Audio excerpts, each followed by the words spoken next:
good morning. Pang 6 days ko na nga pala dito sa hospital sa Taiwan. Ang aking morning routine, magbukas ng bintana at mag-ayos ng higaan ko. At syempre, i-disinfect natin yan.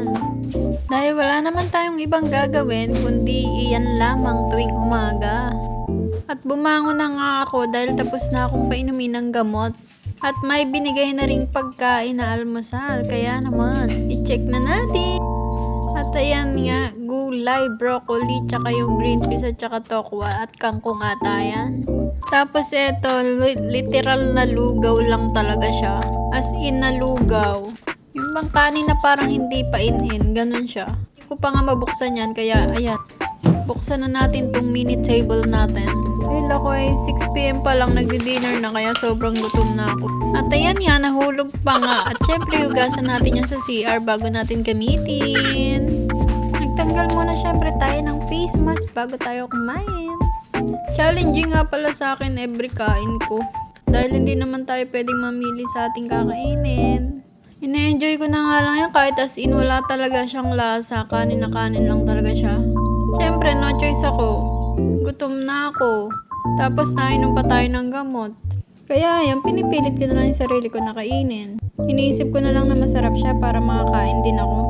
Dahil mamamayat talaga tayo. Ako lang pala. Diba? Lalabanan natin yarn.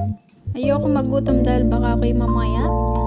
Pag talaga nag-ibang bansa ka, handa ka pala talaga dapat sa lahat. Ang dami mo talaga i-a-adjust sa sarili mo. At ang pinakamahirap ay itong pagkain. Ang hirap pag nakasanayan mo na talaga yung pagkain niya sa Pinas. Araw-araw minomotivate ko yung sarili ko. Pag hindi ko na talaga kaya yung pagkain, hinga lang malalim, tas isipin mo para sa'yo rin naman.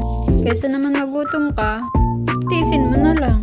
Tapos iniisip ko na lang masarap yun. Iniisip ko Jollibee na lang sa Pinas. Ini-imagine ko spaghetti ng McDo. Pinipilit ko talagang kumain. At ayan nga, yung green peas, pinipili ko siya. Tapos yung broccoli, kaya nga lang maalat-alat siya. Pero syempre, pipilitin pa rin natin kumain. Dahil lahat naman ng sinaserve nila ay pang-healthy talaga. As in, halos wala lang ata silang nilalahok sa pagkain, lalo na sa gulay. Natural na natural at wala talagang halong chemical. Hindi mawawala lagi sa gulay nila yung kangkong. Tapos sayote. Parang niluluto lang nila sa tubig, ginigisa nila na may bawang, yun lang, tapos na. Hindi ko talaga kayang pilitin na maubos ko lahat to. Kasi parang susuko yung tiyan ko. Hanggat kaya ko, kinakain ko. Mahirap pag nandito ko sa ospital dahil hindi ka makapili kung ano yung kakainin mo. Dahil kailangan natin at wala tayong choice. Pinipilit ko na lang. Siyempre, strong tayo.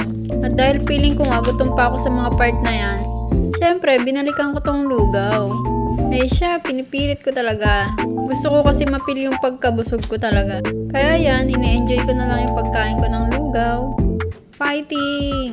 Nakaraos na naman ang aking breakfast. Tapos, inom ng maraming tubig. Ewan ka ba, feeling ko gutom ako palagi. Or hindi ko lang talaga mahanap yung gusto ko talagang kainin. Tapos kumain na yan, mag-alcohol tayo. Ay, thank you Lord. At di ko talaga mapigilang hindi mag-candy. Hanggang umay ba? Dala ko pa yan dito galing Pilipinas.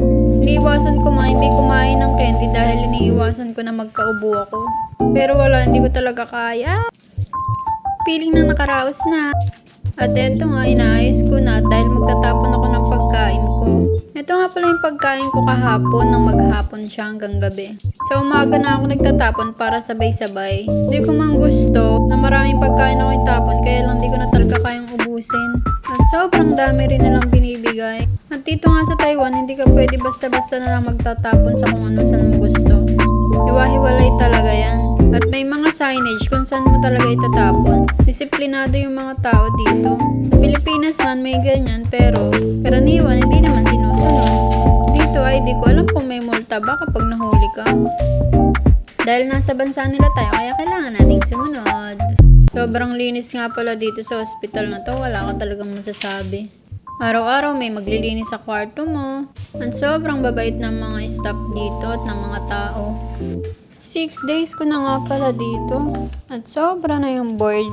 Kaya I'm praying na sana makalabas na ako bukas. Dahil feel ko talaga na wala akong sakit.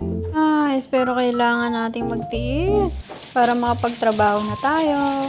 At ayan, pagkatapos ay nagugas tayo ng kamay. 8 days pa nga lang pala ako dito sa Taiwan, pero mas matagal pa yung stay ko dito sa hospital. Kaya naman, see you sa next video. Salamat sa panonood.